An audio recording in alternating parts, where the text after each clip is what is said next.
Judge Penny Wolfgang, and welcome to The Big Picture. We have an inspiring show for you.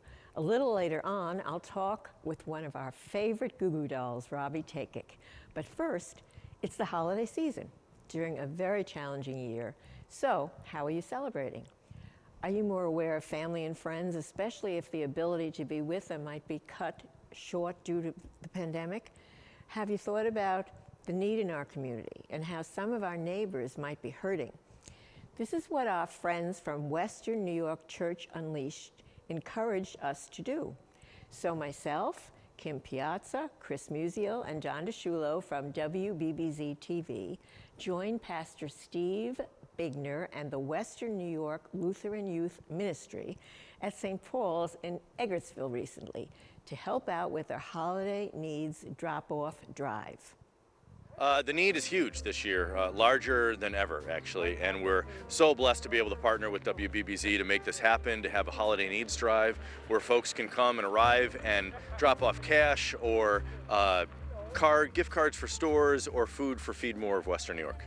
These volunteers here are youth from our churches, from Western New York Church Unleashed, from our individual churches at St. Paul's and Zion and Parkside, and we're really lucky and blessed to have them here, along with some of our Amherst school students that are volunteering with the pantry. Even in the Amherst School District, in the high 30%, 40% of our students are helped out by food that's reduced breakfast and lunch, free breakfast and reduced lunch. We try with the Daily Bread food truck to try and bring food on the weekends, a hot meal out on Saturday and Sundays for free as well. But then there's also the need for canned goods, and that's where the pantries step in. The supplies will go directly to Feed More Western New York, and then they'll get them out to our pantries here, the Tiger's Den Food Pantry, as well as our pantry over the North Buffalo Pantry, over at Parkside Lutheran, and around Western New York. We drive through, everyone's going to have their gear on when they come up to make sure that we're as safe as possible with our masks, as well as being able to reach out and stay 6 feet away to receive donations. So we invite you to come out and stay as safe as possible. Oh yes, Delta Sonic has given us an incredible gift. They've given us 100 Super Kiss car washes. For everyone that brings a gift of $50 or more, they're going to get that car wash, and so they'll be able to give to the community and get their car cleaned up too. I think the hope that I see today is when I see these cars drive around here, to remind myself that there are people right around our neighborhood, not only in need, but also blessed, that you and I can share the gifts that we have very easily, very simply, and really change the lives of people right around us. Hi, why don't you tell us, Pastor, how you got involved with this operation here? Well, I'm the intentional interim pastor of Zion and Clarence Center, and what that means is when a pastor leaves a congregation, they retire or whatever reason, a pastor comes in that the bishop sends in to stabilize the pastoral office in terms of preaching and hospital visits, etc., and then to help a congregation with their strategic plan. And so I started May 1st at Zion, and this was already happening when I got here. So I joined the team. Do you have plans for the future working here with this congregation? No, I retired in 2015, so I'm actually retired. And I've been doing these interims in New Orleans and Greensboro, North Carolina, and then I was up in Liverpool for 2.5 years. So how does this back home?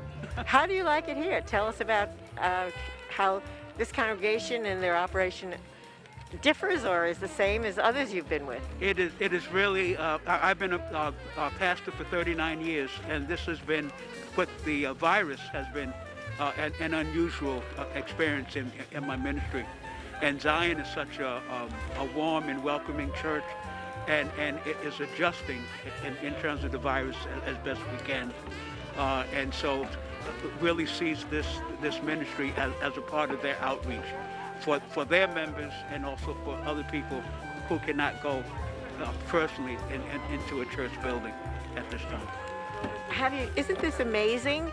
And aren't you impressed with the turnout and the response that we're getting during this event today? Yes, in terms of the canned goods and stuff, it's really pleased to see the response that people are, as we would say in the church, as they are living out their baptism, serving their neighbor. Would you mind telling us some words of wisdom? We need them now more than ever for this holiday season. Sure. I think one of the major messages that Christmas is that Emmanuel, that God is with us.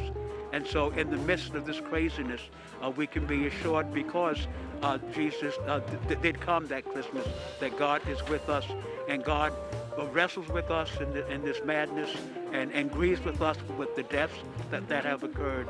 And so Jesus, to use that bumper sticker phrase, Jesus is the reason for the season. And so even though our churches buildings are not open, it still will be a Merry Christmas for us. All right, so we'll do our best to be socially distanced while we talk, but let's talk about what's happening today. So, Pastor, fill us in. Well, we have a holiday needs drive going on here, and great people like Diane and her family have come by to drop off gifts and cash donations and gift cards and food, and we're going to get it to Feed More and our supporting pantries. So, Diane, tell us a little bit about your involvement here and, how great it feels to give back to the community. Oh gosh, what can I say? Steve and I go way back. We go way back. And, we went down to Haiti right after the earthquake to check out how could we get our local churches here helping our Haitian friends. And Diane figured out a way that we could start sending medical clinics down there. And then suddenly after that, we built a school, a church, an orphanage, and now we're finishing the medical clinic right now. So all because of what this lady did. Oh no, I just went along, but that was it. That's But yeah. So it sounds to me like you have an incredible congregation who are serious about investing in the community here, but also in the world, the needs that you identify internationally. They respond to needs, and when there's a need, they jump in, and that's what folks like Diane do, and that's what Western New York does. Way to go, Pastor. And Steve inspires us all to do that. So It could be the sweater. It could be. Go Bills! thank you. Don't forget to watch the Sunday service with Pastor Steve Biegner, Jeremiah Smith, and Dr. Julius Carroll every Sunday morning right here at 10 a.m. on WBBZ-TV, including their Christmas Eve worship at 5 p.m. Find out more on their website, westernnewyorkchurchunleashed.com. When we come back, find out why music is art.